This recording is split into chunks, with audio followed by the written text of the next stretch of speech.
It's time for the show about the people and the places of the Carolinas with the occasional visitors. In addition to hosting the award-winning syndicated TV show Life in the Carolinas, Carl White writes a weekly syndicated column and now hosts this weekly show, the Life in the Carolinas podcast. Now you can hear the story about the stories. And now, here's your host, Carl White. Welcome to the Life in the Carolinas podcast. Mason, how are you, friend? I'm doing great. Thanks for having me here, Carl. I appreciate it. I know who you are, but you tell everybody who you are. Well, I'm Mason Vi, and I'm a singer-songwriter and musician extraordinaire. Already stuttering, I tell you. So, I play a little bit of everything. I've been around the band on a couple different genres, and I just love music. A big music lover, and that's why I'm here today. Talk about my music. There you go. Well, I remember seeing you for the first time in Elkin, North Carolina. We were down for something, and you were playing at a vineyard or at a winery, if I remember correct. Mm-hmm. And I was with someone. I said, this kid's he's talented, and we actually talked. On the street. We actually cut a little social media piece right there on the street in Elkin, and then had dinner afterwards. Yeah, we had I think you ordered, or somebody had those fried pickles. Right. They were very memorable from that. I forget the bar there, but one of it. Your mom was there. Yeah. It was a lot of fun. So from that moment on, we do like everybody does. You like everybody on, Facebook, social media. Oh yeah, keep up with all the good stuff. And then we'll see your life kind of progress over the years. Oh yeah, it's been about 6 years or five or 6 years. I would say. Yeah, it's been a minute. It's been a while, long enough for there to be a lot to talk about. Oh, I think so. Yeah, I agree. Definitely. So let's go back in time a little bit, and let's talk about growing up with music around you. What was that like? Well, I grew up in a musical household, so to speak. My mom and my dad were divorced when I was 2 years old, so I've always had kind of a split home kind of thing. My mom, super supportive of the music, and my dad was too. I got to see a different kind of side of the music through my mom, where she would take me to a lot of these, music festivals that were a little bit more world music kind of oriented, a little bit of everything, such as like Shakori Hills or Floyd Fest, for example, as local festivals. And my dad, huge supporter of me playing bluegrass music, and I probably wouldn't be playing the guitar today or mandolin or any of this kind of bluegrass stuff that I play if it wasn't for him. So very thankful for him for that. And he showed me a lot of the bluegrass scene, took me at a lot of fiddlers conventions. That's where kind of, I guess, my stomping ground, so to speak, of where I really picked up a lot of this kind of how it's supposed to sound and stuff like that. The feel that you were able to experience with your mom and dad, so two very different experiences. Yes, definitely. And you benefited from that, though, right? Oh, definitely. I definitely think that if I had only seen one kind of aspect, and my dad, he would take me to some other festivals too, where it wasn't just bluegrass, but I think that was definitely a bigger kind of point of my dad's music, where when we'd go to a pick and jam or something kind of like that when I was hanging out with Dad. I always had bluegrass pickers around him because he's, a bluegrass musician himself and a notable one. Accomplished. So, very accomplished. Oh, yes. So growing up, knowing that your dad knew what he was doing. Yeah. Did that put a little extra pressure on you, or did that inspire you? It's funny because when I was young, I didn't want anything to do with bluegrass music at all. I remember when I was like 6 years old, or maybe first or second grade or something like that, I watched Shark Tale, this movie, and it had Will Smith and it had all this kind of hip hop music or pop music, and I just fell in love with that kind of style of music, and all these friends around me were listening to that, and so I basically told my mom when we were in the car when I was a little kid, I don't want to listen to this country music anymore. I want to listen to pop music. Then going into middle school, I had this whole phase where I was into like the emo goth kind of rock and roll, heavy rock kind of stuff. What was your dad saying about this? He was, some of the songs I put on, I laugh at it now. He's like, why would you want to listen to this? It make me want to cry. It's like, let's listen to something happy. Yeah. And so what I've learned about bluegrass is the lyrics are kind of sad, but a lot of the melodies are like a little bit more upbeat, I guess, so to speak. And that's that's kind of so. like that With bluegrass, juxtaposition. with bluegrass, you can feel good about being sad. Yeah, like feeling bad with a smile kind of thing, I guess. That's right. Well, I think maybe it has something to do with the ancient sounds, right? Oh yeah. I mean, it can be somewhat haunting at times. So, what was the first song that you learned? The first song, it's hard to say exactly. I had a couple. It's the really one you throwing me remember. back. I remember this one that was very memorable for me. I played bass first before. Well, I started playing guitar and knew like 3 chords when I was 10 years old, and then I basically gave up on that. I bet my parents, they had a field day with me because I wanted to play this instrument, then I wanted to play this, then I wanted to play this kind of thing. So I went around the bend on all of them, and now I can kind of play a little bit of each of the ones that I kind of went through. After guitar, I was like, I don't want to play this. I want to play mandolin. And so I played mandolin some, said, I don't want to, I learned about 3 chords on that, said, I don't think it's for me. I want to play bass. And so they got me a bass. And so I was playing that for a little bit there. And then I kind of eventually went back to guitar just because I was singing a lot, and it's an easier accompanying instrument when you're playing by yourself.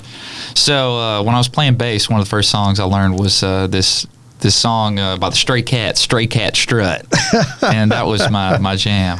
Yeah. Can you play it? Yeah, I can play a little bit here. Let's have it. Here's a little taste. I don't know if I'll do the whole thing here. Well, black and orange stray cat sitting on a fence.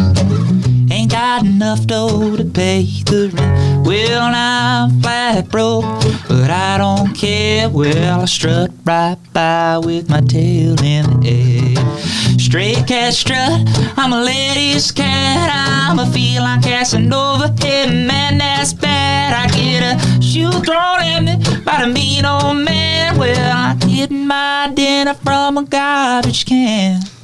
There's a little taste. So that was your first one that you remember. Well, it's funny. I guess I probably learned something before that, but it's kind of a hard song. Oh, sure. It's like a first tune, but I think that was one that kind of really struck me as like, okay, I want to play music now because I like that. That's a bad song right there. It's kind of. And I think that does it. It's not just the first, but it's the first one that you remember and that had an impact on your life. Because I think we all have things we learn as far as some basics, but then that thing that it meant something to you for a reason, and I think you just described it because it was bad, right? Because it was bad. It was cool. Something about it was different, and it wasn't as boring or something. Right. That's the other one. Now I look back at some of these songs, and I really appreciate some of the easier songs more now. But when I was younger, I didn't have that same appreciation, and something like that. It stood out to me, like you were saying. So, Nice. Okay, so let's kind of go through that evolution for you. So you got your first song of influence in your life. When did you begin to create? When did you begin to make some of your own music? Well, I was 12 years old, or I might have been 11. It's kind of hard to say. I wrote my first song, and it was basically a ripoff of a couple different kids' rhymes or whatever, children's rhymes. Okay. And it was called Jacko Boy. And I'll play a little bit for you if you want to hear a little bit. This was the very first one. There's some video that my mom sent me. And I had this little band. We never played any gigs except for this one performance thing we did for free at Jomioki Festival Ground. There was a fiddler's convention or something going on over there. And we played in the old-time band category. It was really kind of like a rock band kind of thing. And it was me and my buddy Lionel McGee. He's the son of notable local musician Ralph McGee, and then Rex is Ralph's brother, so he's his nephew, and Lionel and my friend Maya Burgess, who she grew up and was doing a lot of music too. I don't know if she's still doing a lot of music now, but great names, singer, great names in the Carolinas too. Yes. So and it was like, it's basically a total ripoff of some of these. It's like, well, Jack and Jill went up the hill to fetch a pail of water. Jack fell down, broke his crown, and Jill came running after. Then one day, I can't remember it now, it's been so long. Then one day, I think we get it. Anyway. I think we get it. Hold on. Well, let me just sing you the chorus because this was Or maybe you can even edit out some. But here, let's, it's been so long. I haven't played this in forever. But you're hearing it first here, folks. Oh, yeah. Oh, Jacko Boy, love is not a toy. Oh, Jacko Boy, love is not a toy. That's basically the chorus there. Yeah, nice, I could sing a lot higher when I was 12 years old than now. So that was. No, but the point is, you were taking what was around you, and you were using that to be creative. Oh yeah, definitely, yeah. And it was cool because like there's later on in the song, if I can't remember all the words right now to be able to sing it, but like there's little Jack and Jill sitting in a tree, okay, and then right. Anyway, talks about there's all these Jack stories, I guess, when you're a kid, and kind of threw them all together and being like, don't play around with love now. And I guess it was kind of like I had never really experienced love, so it was a poignant song for me, I guess, at the age, and still kind of resonates as a first song to write. So, yeah. Well, I guess love is forever changing and evolving, right? Definitely. So, all right. So from Jack and Jill, something must have happened. Talk about one of those pivotal points growing up, of where it's after you've decided I really want to do music, but then talk about that moment when you're on stage. Okay. And you're not only wanting, but you're doing it, and the people are responding. Yeah, it's captivating, and it's contagious. Yeah, definitely, because it depends, because it can be also draining. And when you're playing and you're singing your heart out, and you really feel like you're doing a really good job, and no one's listening, right? That's really sad. But when you have them in the palm of your hand, that's there's nothing like that in the world, and it's addicting almost. That's what makes me want to keep pushing this whole music and fighting for it, like for people to hear it. Do you remember that first time where I kind of felt like that? It's hard to say. I had a feeling when I was 13. I won the middle school talent show. Okay, and I think Austin Cavanis or whatever was one of the judges, local weatherman, but he was like, "Oh, you did real good. That was you got a future in this. You keep going at it." And that was for me one of those moments like, oh, heck yeah.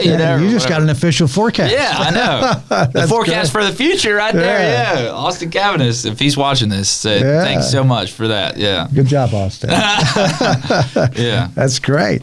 All right, so, you're growing up. You're growing up around music. You're beginning to play a little bit. Yeah. And talk about some of those obstacles that you had to deal with, because that's one of the things that I talk to a lot of musicians, and we hear the good side. But there's always a challenge or things that are complicated that you have to deal with. Why don't we talk about your biggest obstacle that you can remember? Yeah, I would say, well, I mean, definitely through the years, it's been kind of hard living up. My dad is such a huge musician, and like trying to in some ways live in the shadow of that, but also like finding my own thing and doing my own thing, and I feel like I've gotten enough recognition where sometimes he's getting like, oh, you're Mason's dad kind of thing too. So that's it feels like a leveling the playing field, but I have so much respect for him too. So it's cool to be connected with him and associated with him, like basically like compared to and stuff too. So that's a compliment in itself. So you get that comparison, but then you've got your own sound as well. Definitely. So you've got, I am guessing now you've got people who are listening to your music who've never heard your dad. Yeah, that's the truth too. Yeah. So, but I'm always trying to kind of do something new too. So the sound is forever changing. Like recently, I've been like working with this guy. He's like a producer, I guess you could call it, but he makes EDM music, electronic dance music. And I met him through this cover band I was filling in with, and he's a super cool guy. He's my age, and he was like telling me about how he does this kind of stuff, and I was like, oh, I'd like to try that out. And it's so wild. We'll get together on Tuesdays right now, and we can just crank out a song like it's nothing. And you mean from scratch? Yeah, scratch. Create this song totally from scratch. Right. Write it in that night, and he like produces the whole thing. and I got a recording that I'm taking home that night. It's wild. It's wild. Yeah. It's totally different than like some of this like other process where my first album, it took me like 3-4 years to come out. And then this new one that is coming out at some point here, maybe next year, it'll, I don't know, it's taken forever, but a lot of that's due to the pandemic. But it's just interesting to me, like, the change up. So now you got a buddy now who the concept meeting is, hey Mason, come on in. So that's kind of, that begins the process. Oh, yeah. It's so and then within minutes you're writing. Yeah. So it's totally different than bluegrass and stuff that I'm so used to. And the music itself is so different too. So that's the other thing, like it's new to me. It's totally new. Is that exciting? It is exciting. Just being on a totally new like platform of genre. I just love experimenting with different stuff like that. All right, we're going to come back to some more traditions, but what are you talking about? Just show us. Okay, about what? Your new music. The new music. Well, it's kind of hard to do on the guitar. That's what I'm saying. It's all electronic, like dance music. Well, we were talking about, I could send you a little clip if you want. We could switch to the clip now. Yeah. Send it over, so that'll be good. All right, so what about your music? I heard some New Orleans sounds. So that's yeah. I went down to New Orleans, and I wanted to write kind of like a New Orleans kind of style bluegrass song, I guess. And that's my new single. It's out right now, Mardi Gras. How's that going? And it's going good. It's landed on some playlists, and that's helpful. So I'm really trying for it to be pushed as much as possible. I'm still trying to figure out this whole do-it-yourself kind of model kind of thing of getting famous or whatever. But well, New Orleans, when I listened to that song, to me it just fit you. Oh yeah, I don't know. I think it's because it like blends all these genres, like I was just talking about, like the whole the Cajun kind of beat. Or whatever as well. So the song itself, when we were in the studio kind of trying to figure out the arrangement for it, we started out with this kind of...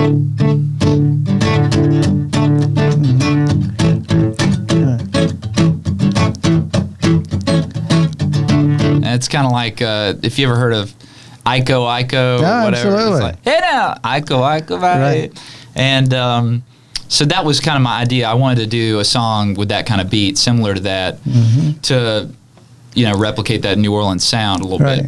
And so then the chorus, it kind of hits into more like a bluegrass thing, like, down in New Orleans, 6-string in my hand. I'm flying down a big jet plane to hear that big brass band.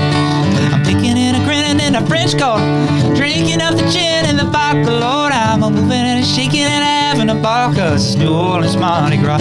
Honey, baby, now. And then that's where the fiddle would come kicking. Yeah, sure.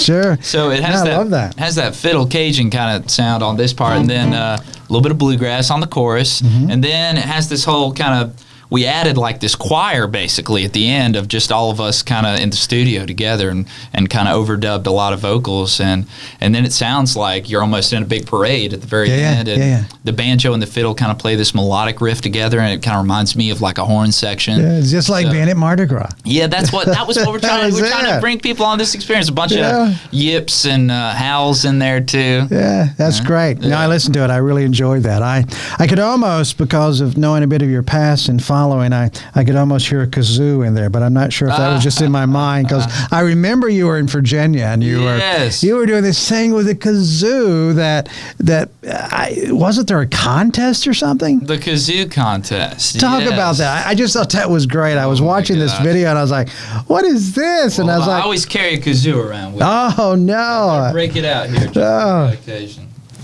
Tim, are you a kazoo guy, Tim? I used to be. Yeah, Tim was in radio for how many years, Tim? 18 years. 18 years. So I drove my mom and dad crazy with the kazoo. I would imagine so. Got to tune it up here first. All right, here we go. No, I'm just picking. Anyway, but the kazoo. There's this thing, I grew up, like I said, my dad, very thankful to him, showing me like the Fiddlers Convention scene. Right. The Galax Old Time Fiddlers Convention has been going on for about 80 years, I guess, around there. Long maybe time. More, give or take, around 80 years. So there's this thing that's been going on for about 40 years there called the Kazoo Competition. Right. It's the International Kazoo Championship. Right. And it's so funny because just because a couple different people have been hearing about this or seeing the pictures on Facebook or wondering what I'm talking about, I got asked by the local arts council to teach this like instructional kazoo video and like got paid to do it. It was like, so wait a minute, there's an official kazoo instructional video? Yeah, I'll have to try to link it here. We'll definitely link that to this show. That's and great. I'm all dressed up wild and funky and teaching it as Captain Kazoo. So you were influenced by the kazoo because of bluegrass music, not because you just picked the kazoo up and started playing, right? Yeah, well, the kazoo, it's in a sense, it's a little novelty kind of thing. Because it's basically, if you know how to hum, you can play it. But I consider myself like a better than average singer in some senses, I guess. So I can be able to do some runs on the kazoo that I would be able to do with my voice. So I guess, it just translates right over. So, all right. So you've set that up nicely. So I guess the song that you've done with the kazoo that the people go crazy for, that you enjoy doing, what would that be? Oh, well, I don't really do much kazoo stuff. It's so funny because I haven't put it in my music ever. Except for, like, I guess on this one track on my first album, but it was very subtle, very one little tiny thing. But, I don't know. I guess I could. It's hard because I can't really sing and also play the. Yeah. No, that's fine. You set it up nicely. Well, I didn't know the story about the kazoo, so let me tell just a little bit more backstory because it kind of relates to this whole Mardi Gras kind of thing. The whole the kazoo championship, people dress up, they get wild and they get crazy, and then there's this whole big parade where they go. Maybe I'll do a little thing on kazoo here just to give you an idea here.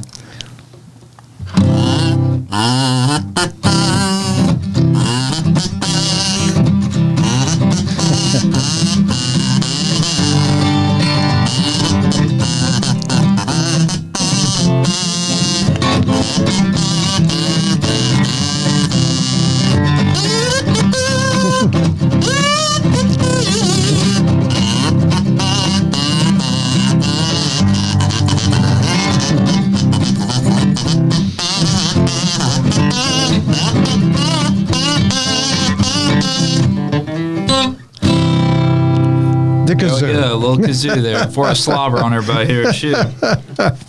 Oh, that's great. Well, I definitely wanted to talk about it because I didn't have a chance to go to Virginia when you invited me out. Yeah. I thought you'd think that was interesting. Well, it certainly is. Well, certainly now we've done it. There we go. That's great. So the kazoo, while it's a simple instrument and maybe you don't use it a lot in what you do, it's one of those little explanation points, right? It's something different to add every once in a while kind of thing. And it's fun. Definitely. It is fun.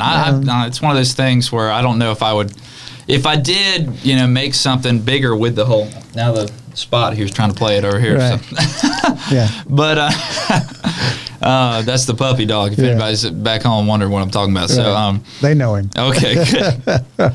No, but I had this idea of like going to some festivals and bringing up the idea of trying to make this whole kazoo contest, bring it to something else, and because it is so contagious there, we'll get a lot of people who come, and I'm not the founder of the whole thing. Mary Edna, she runs the soup kitchen down there at the Galax Old Fiddlers Convention, she started it, like I said, about 40 years ago, and it's kind of an event that's super fun and silly that it kind of takes away from all the competitiveness, and, like teeth to teeth, like fighting over like the placement and the ribbons at the festival and stuff like that. It's interesting. Why don't we talk about that for a moment? Because you've certainly been to many festivals, and you've participated in the competitions, but it is competitive, isn't it? Yeah, and the way that I find it is that. And this is, take this with a grain of salt because I haven't won really any or many of them at all. So I've placed on a bunch of them. So, but like I do think it's very, and I think that everybody at these festivals would be able to tell you that it's all just dependent on these judges kind of thing, and that sometimes they have their favorites, and stuff like that, or if you got like. If you're from Galax, that might help you a little bit, kind of stuff. Like I hear all this kind of stuff, but who knows? I've never been a judge, so I can't really say. But I do know that I see some of the picking in the festival grounds, and I find that to be like a little bit more entertaining to me than the competitions. And sometimes I'll see people get up there and they'll play something in the competition. It's okay, but then you see them back at their campground or whatever with their buddies late night picking, and they just blow your mind. That jam session where they're relaxed, they're just having a great time. Yeah.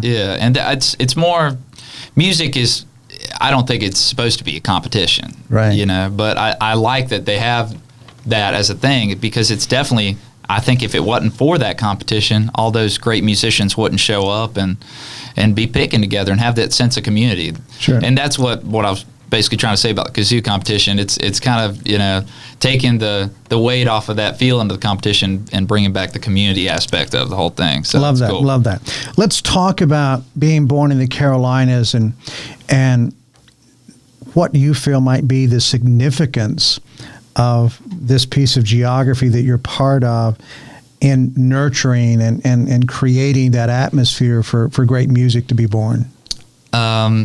Yeah, I think that the Appalachian region around here is, it's steeped in bluegrass, and very thankful for that. It is kind of funny, though, that you bring that up, because, like, I've been sending some of my music to, like, overseas and some of the stuff to these playlists all over the place, trying to see if they'll take it. And then it is kind of interesting to hear that, like, not everybody in the world listens to bluegrass. It's very localized to here, and it's something that I'm kind of coming to terms with, that like this style of music is pretty niche to this area, and there's some people and all around the world who love it, but like on a broad scale, it's not as big as like pop music and rock music and country even. So it's interesting for me, like I was saying about the electronic music, to do something like that and kind of have like this total other mindset of like, there might be people who would never like this bluegrass stuff I'm doing, but would love this thing, and I don't think that they're that different. You know what I mean? Or like, do you think it's a gateway if people hear you play another type of music, and then they start following you, and then they hear this diversity, you know, they say, oh my goodness, he's taking us to New Orleans, and now we're in the Appalachian Mountains, and you introduce that sound to them. Yeah, and when I mean, here's another example I was just thinking about. It's like when I was out there in Nashville, and I met a couple different songwriters, did some co-writes, and I met some people I met really one guy who wrote a bunch of songs that I got to do this co-write with, and he was telling me some of these songs he wrote, and it's like he's writing songs for like the Plain White Tees one day, Joe Cocker the next, and then like what is it, some Korean artist doing some kind of pop song here, and that like it's just like some of these people out in Nashville or all over the world, they're writing these songs. They're done by all these different genres of people. So, and then like there's some people out there, not myself, who are like, well, I like this style of music, but I don't like this. I just think it's so funny because maybe it was written by the same guy, the same person, the same one. Yeah. So talk about that time in Nashville. I mean, we kind of followed that progression also, and saw you moved to Nashville for a while. And it was a big leap. I talked to a bunch of people before I did that, and I'm not there now, if it gives you an idea. Long story short, but I had a buddy who had a room in his house that was opening up with a bunch of other musicians, and I was at this point where I was just ready to move out the house, and I was having a hard time finding a place to move into, and I just said, dang, I'm just gonna chase the dragon here and go run off to Nashville and see how that goes for a little bit. Of course, I didn't know that there was going to be a big old twister and then the pandemic right back to back right after I moved out there. But it was such a great time, and that scene out there is so wow. It's just amazing how many great musicians there are out there. Were you blown away with that, just to be surrounded by, coming from an environment where you're around good musicians, and then go into an environment where everybody's a great musician? Yeah, it was definitely, I mean, like I said, I've cut my teeth in some great areas where everybody's really good, but it did kind of, I guess, exponentially grow. Right. The amount, if you look around, everybody's amazing. It's not just this core group of people that you're trying to get into. It's like everyone is. There's still some of that niche group where you're like, dang, I want to be that good. But then you look around and you're like, oh, dang, I want to be as good as everyone here Right. because everyone's amazing. So it's definitely a lot more competition. So how did that work for you? I mean, did you find yourself were you intimidated, or was it a growing time for you? It was definitely growing. It was one of those things for me that I felt like, all right, I'm time to buckle down, Right. get at this. And I wrote a lot of music out there, and that's kind of what has inspired me being out there to keep writing and co-writing. I'd never really done much co-writing before. Went out there, and now I've basically everything I do is co-writing now. Right. And just to talk about that a little bit more, I love co-writing because it has turned some of my songs that I felt like could be diary entries into like Right. something more of a public platform, because if I can talk to this person, someone else, and write it with them, then I could tell you. Basically, is Sure. what I kind of think. So that collaboration was energizing for you. Oh, it's definitely energizing. It made it feel like, all right, this song is going to be, it's going to be liked by more people than just me. It kind of Right. already settled in itself that like someone else likes it other Right. than me, and I also like it. If we both like it, then there's at least some other people who Right. like it. You get what I'm trying to say? Instead Sure. of sometimes where I Sure. write something by myself, and I feel like I have this idea of I know something's good or not, but it's welcoming, I guess, having someone It's else to write nice. with who Yeah. also. So maybe that's an idea. You've discovered maybe a something you can tap into every now and then, that you can actually go spend 3 or 4 or 5 months in Yeah. a creative area, and you come Oh. back home. You got a home, kind of that, not a nomad lifestyle, but yet one that you follow that Yeah. creative energy. That was definitely something that I'd kind of dreamed about while I was there. The idea of like, what if I had a place here Right. and then back home too? Right. I'm not financially there right now, but Right. one day that would be amazing to have Yeah. that. And I have a bunch of friends where I could crash on their couch Sure. call them up right now. And I'd So be there you go. tonight. You have a nice home in the Carolinas, and then Yeah. you go visit your friends for a few months in Nashville. Yeah, hopefully, yeah. For that creative energy. Oh, yeah, that I sounds love it. I exciting. love It it, sounds yeah. exciting. I mean, when you obviously you said you went to do something, and then things changed for everyone. Yeah, no one definitely. foreseen COVID-19. No one's foresaw places being closed. I mean, this just never happened during our lifetime. Of course. So having that experience, has that was that a heavy hit, or were you able to just say, nothing I can do about this, nothing any of us can do about this. This is just Yeah, it definitely, I don't know, it was a little bit of both, I'm Right. sure.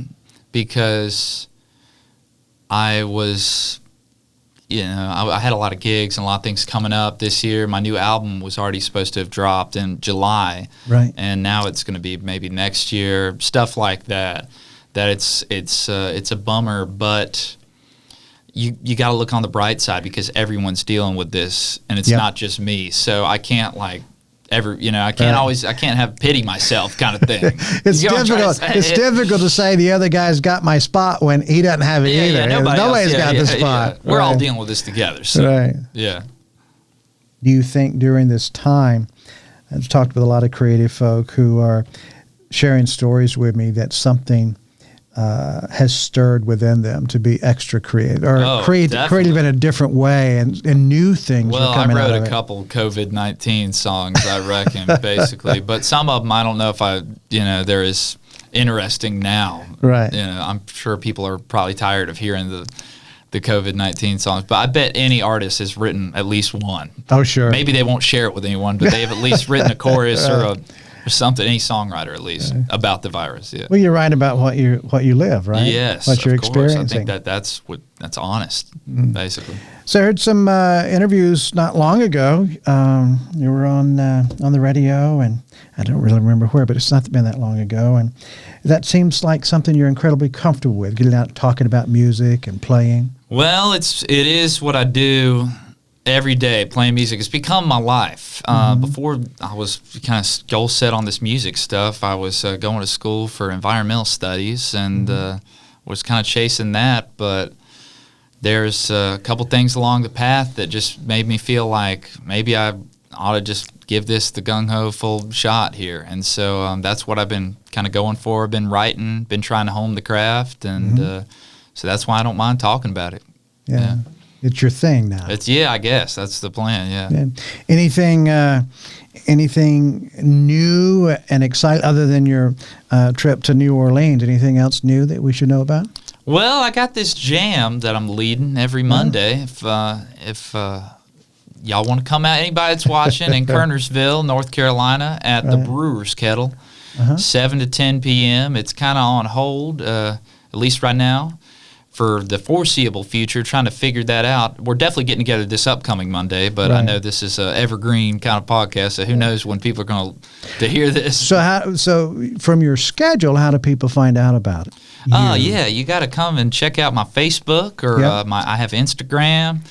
I use the Twitter a little bit, but I don't have many followers. It might even be hard to find me on there. But if you look up masonvi.com, and Vi is spelled like Via, you can find anything and everything. I've been a little slack on putting up my upcoming dates and stuff like that on the website, just because I don't really have barely any upcoming dates. Yeah. Well, we get that part of it. So, what do you have to say to people, creative people, performers, or other creative people who are in this situation?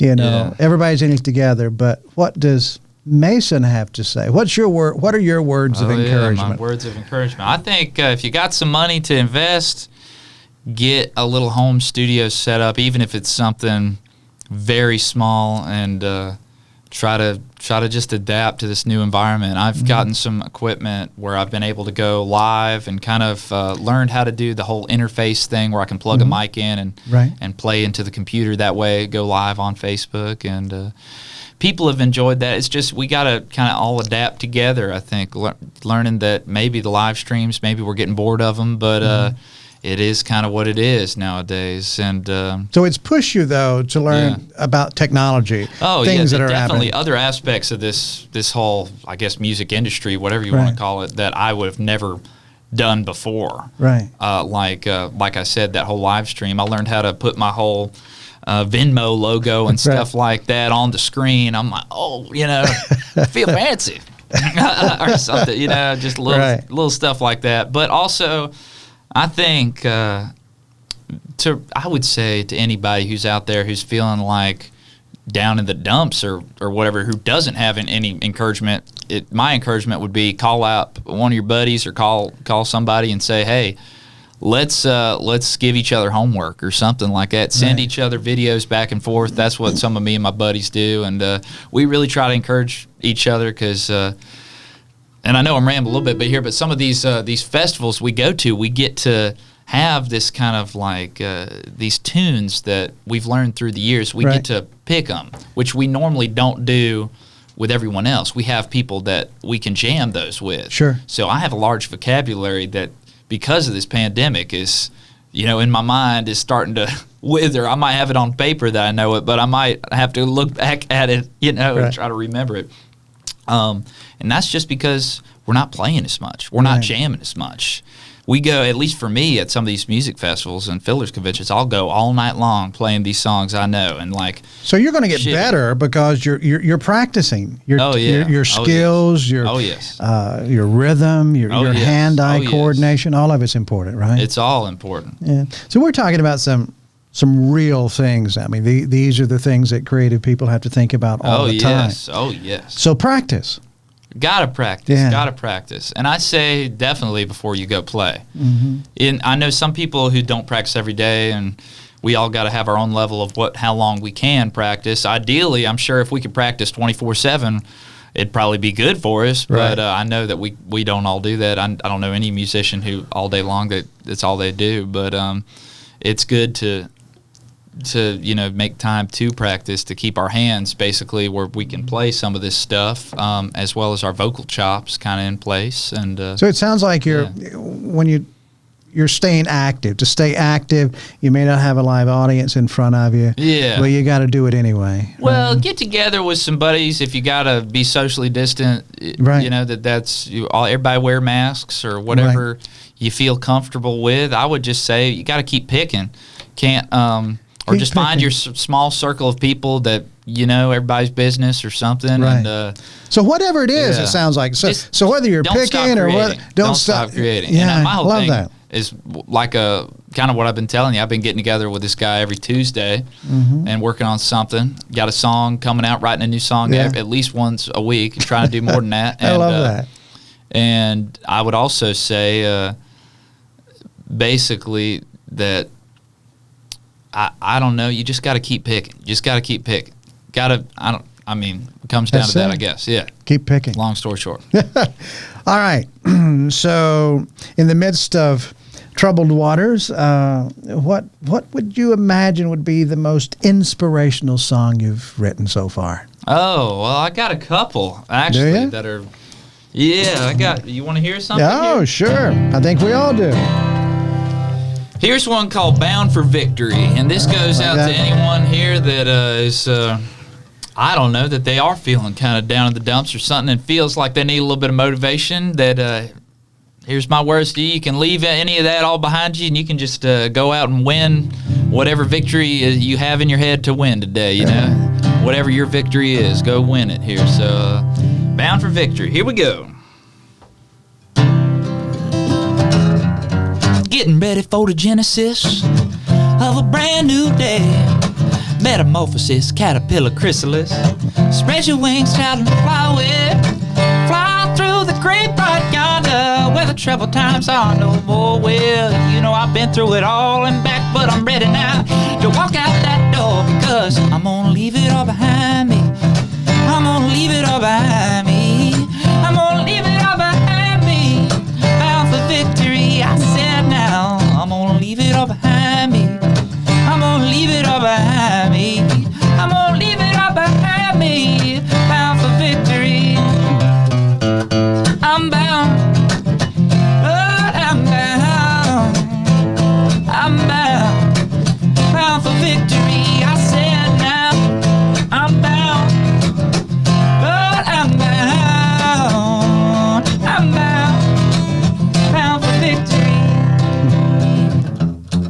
Strap my boots on this morning with a cheeky grin on my face. I got a reckoning down in my soul that's earned its rightful place. Swatting away all the parasites they yearn to crucify. Well, I ain't looking back at television. Oh, watch me testify, because now I'm gonna leave it all behind me. I'm gonna leave it all behind me. I'm gonna leave it all behind me. Bound for victory, I said now. I'm gonna leave it all behind me. I'm gonna leave it all behind me. I'm gonna leave it all behind me. I'm bound for victory. I said now. I'm bound. Lord, I'm bound. I'm bound. Bound for victory. I'm bound. Lord, I'm bound. I'm bound. Bound for victory. Bound for victory. Bound for victory. Nice, nice. What was the inspiration for that song? Oh, just feeling like I was just a little down in the dumps myself, and feeling like, well, I'm just not going to let all this get to me. I wanted to write a song about it. Yeah. So Write your own inspiration. Write my own inspiration. Then that helped, you know, singing that song. So I love it was that. a cure for the blues, or whatever you want to call it. Nice. You know, that's a good lesson, because sometimes we don't have a pal that's answering the other end of the phone call. Right. You Yes. know, or it goes to voicemail, and we need that. So write It's your own like a victory. mantra or whatever, Yeah, you know, yeah. personal kind of thing. Like, Yeah. all right, I'm bound, you know, so something. There you go. I love that. All right. You said you had two? Oh, yeah. I got another inspiration. You want another inspiration? Yeah, sure. Yeah. What do you think, folks? One more? Let's see here. I'm trying to think of these. How's that going for you, Tim? I'm digging it. This is so I wrote that one on my own, but this one was a co-write with a friend who he basically. Sometimes songs can spark from nothing. Right. Really, really nothing. So this was a buddy of mine, William Knight. He great banjo player. He had told me, I want to write a song about this feeling that I had. And I was like, all right, well, tell me about it, you know, just kind of keep going off. And he was saying that he was just looking up at the mountains with all the the clouds kind of going over top of it out there in Maggie Valley. Sure. And we basically were like, all right, well, let's try to figure out how we can write a song about this. And it just, it kind of came to be that, well, maybe I'll just sing a song here, and then we'll talk about it. I don't want to, Don't want to give it away, right? Don't give too much away.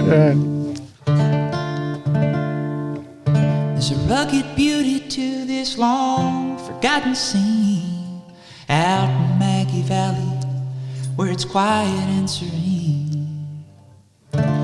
Countless worries, heartaches, and pains I feel them most when it starts to rain. Clouds over the hillside, such an ethereal sight. This old world's changing around us, but the mountains, they still stand high.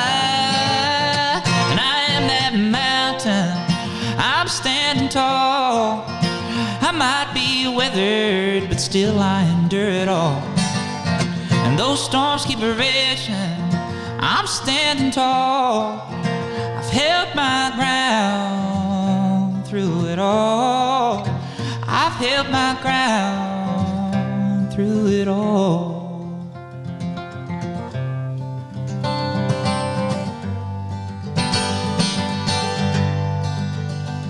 There's no changing of the tempest in this turmoil of our times. Gotta keep on breathing, can't pay it no mind. The weather comes and goes with the trials that we face, but those smokies high above us, oh, they've helped me find some grace. And I am that mountain, I'm standing tall. I might be weathered, but still I endure it all.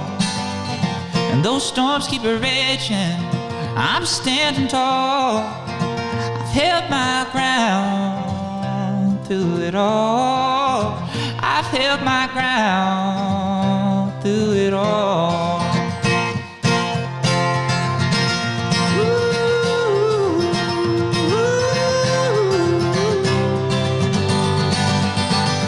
Here we go. I am that mountain. I am that mountain. I am that mountain. I am that mountain. Yeah, I am that mountain. I am that mountain. Ooh. I am that mountain. Yeah, and I'm standing tall. I might be withered, but still I endure it all. Yeah, and those storms keep raging, I'm standing tall. I've held my ground through it all. I've held my ground through it all. And we are that mountain. You are that mountain. I am that mountain. I am that mountain. I'm standing tall. I might be weathered, but still I endure it all. And those storms keep raging, I'm standing tall. I've held my ground through it all. I've held my ground through it all.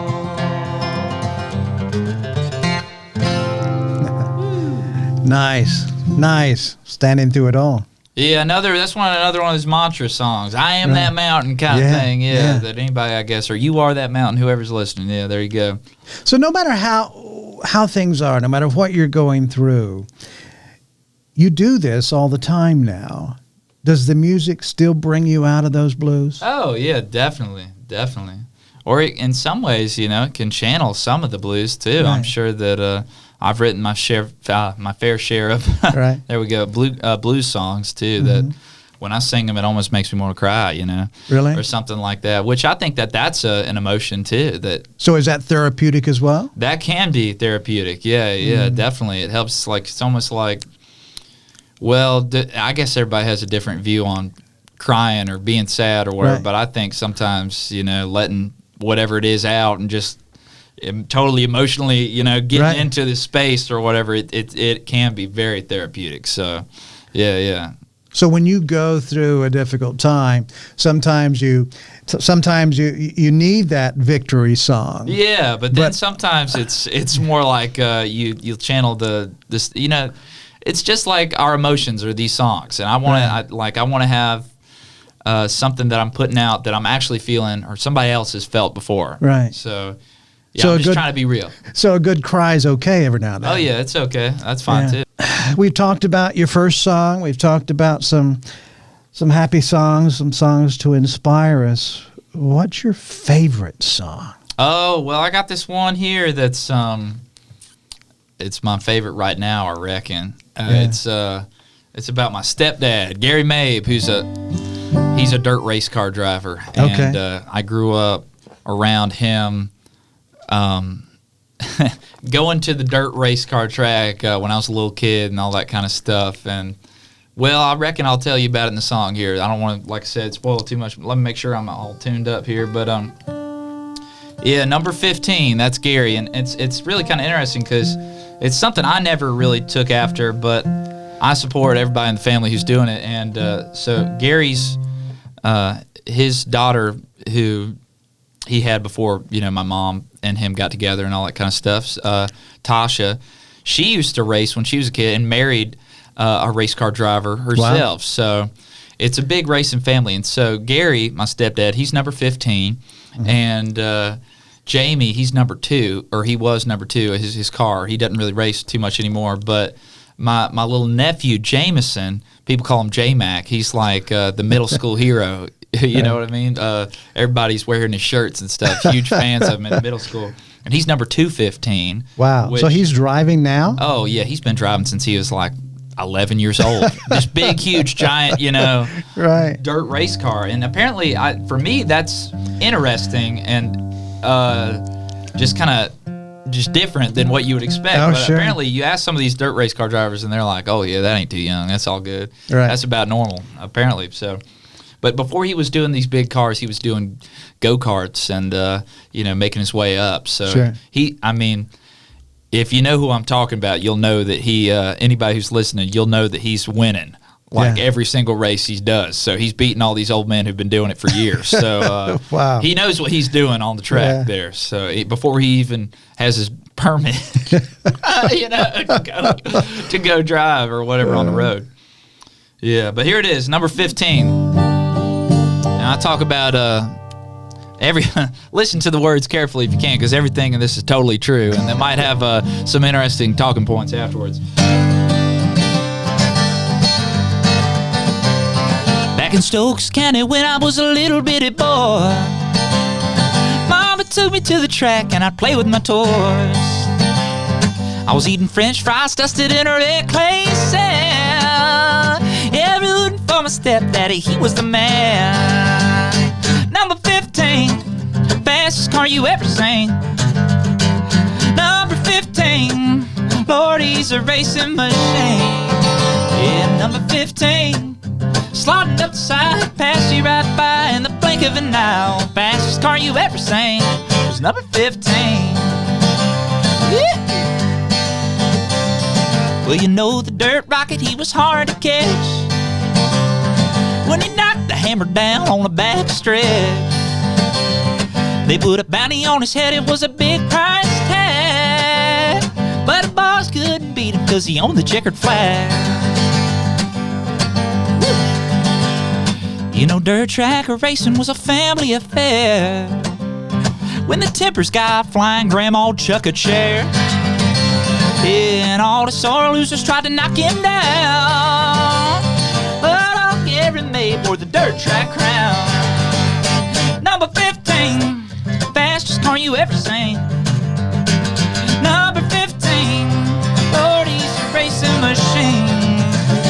Number 15, sliding up the side, passed you right by in the blink of an eye. Fastest car you ever seen was number 15. Woo-hoo. All right, here's the verse about my little nephew, J-Mac.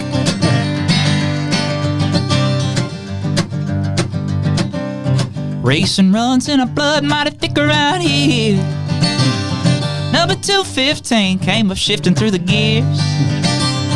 He's a middle school hero, they call him Little J Mac. And just like his granddaddy, he's the king of the track. And number 215, fastest car you ever seen. Number 215, Lord, he's a racing machine. Yeah, number 215, sliding up the side, pass you right by in the blink of an eye. Oh, fastest car you ever seen. Oh, I'm about to tear up now. It was number 215. Oh, boogity, boogity, boogity, let's go racing, boys. That checker flag's close. You better rev up them engines. Come on out. Yeah, number 215. Fastest car you ever seen. Number 215. Lord, he's a racing machine. Yeah, number 215. Honey, sliding up the side, pass you right by in the blink of an eye. Oh, fastest car you ever seen was number 215. Woo! Wow, there it is. A racing song there. Boogity, boogity, boogity. Tell me about the first time that your stepdad heard you sing that song. Oh man, thank you for asking. He loves it. Gary, he's a man of few words, Right. but he just told me, oh, I love that. That's so nice. That's cool. And it's actually kind of cool at the local racetrack. They were playing it on loudspeakers right before he did his racing or whatever. Oh, yeah. Yeah. They saw somebody. It's so funny because I'd done a live. I didn't post a video about it or anything like that, and they just took like a little snippet on their phone recording Right. of me on the computer playing it, on that live stream. And it got shared around a whole bunch, and so yeah, he loves it. And then Jameson, he's a man of few words too, Right. or youngin' of few words, and I'd say he's more of a man though than most people my age that are Certainly drive faster than most, right? he can work on the car. He does it all. He's like he does Wow. sports too. He's the real the star of the middle school, basically. Yeah. Pretty That's cool. fantastic, and he loves the song He likes as well. the song too. Yeah, Yeah. he's a little bashful. He don't talk about it too much, but he's like, "Oh yeah, thank you." Yeah. Yeah. He's busy driving. Yeah. So look at this. We've had what a great visit we've had, Mason. We've unpacked so many things, and it seems like, and I know there's a lot more, but you have captured these stories that are personal to you.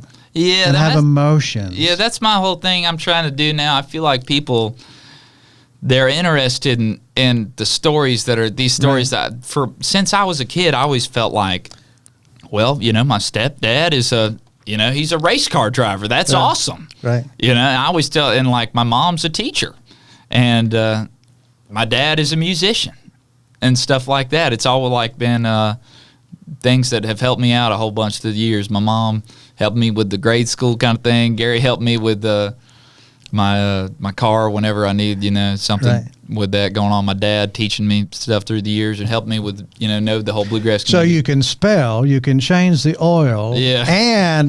and you can play the kazoo. Yeah, and play the Captain Kazoo. Yes, basically, right? Yeah. You're having fun with life, Mason. That's obvious. And, Yeah, I'm having fun. Yeah. that's a great thing. So once again, let's tell folk how they can find your music. Are you on Spotify? Or? Yeah, and Okay. Apple Music Okay. as well as YouTube. Okay. But look up Mason Vi, spelled like Via, and Mason like the jar. Right. So and I have some merch, and CDs and all that stuff as well for sale. So feel free to just reach out to me. You can check out masonvi.com if you're interested in anything physical, but it's all there streaming as well on Spotify and all that kind of stuff. Just released this new single, Mardi Gras, and it's taking off. Yeah, So and we love hopefully- it too. yeah. We'll make sure we put the link on this piece because that's really yeah. is an enjoyable song. And I could hear the kazoo there just a little bit. Oh, I know. I could hear it too. I feel like this song could have a little bit, like the. You sound like, I don't know, like the engine roaring or something kind of like that. That's right. Well, it's great stuff. Well, certainly you've touched on a lot of the good culture in the Carolinas, and that's why we wanted to have you come in and share your story from your perspective. And then we'll follow you along and have you back in a year or so. That sounds great. Thank you so much, we'll just Carl. see where it goes. Really happy to be here. Yeah, it's great. Thanks, folks, for tuning in today. I hope you've enjoyed getting to know Mason a little bit more. We've enjoyed catching up with him and sharing so much of your music. I think it's kind of lifted all of our spirits, and we really appreciate that, Mason. Well, thank you, Carl. Really happy to be here and looking forward to the next time we get together. I appreciate it so much. Great. Yeah, thank y'all. Thanks for listening to the Life in the Carolinas podcast. If you enjoyed your time with us, please visit the show's website at lifeinthecarolinas.com. Join our mailing list, and we'll keep you updated every week on what we have coming up and other interesting things around the Carolinas. We value you as a podcast subscriber. We'll see you next week. And remember what Carl says, it's never a bad time for a good story.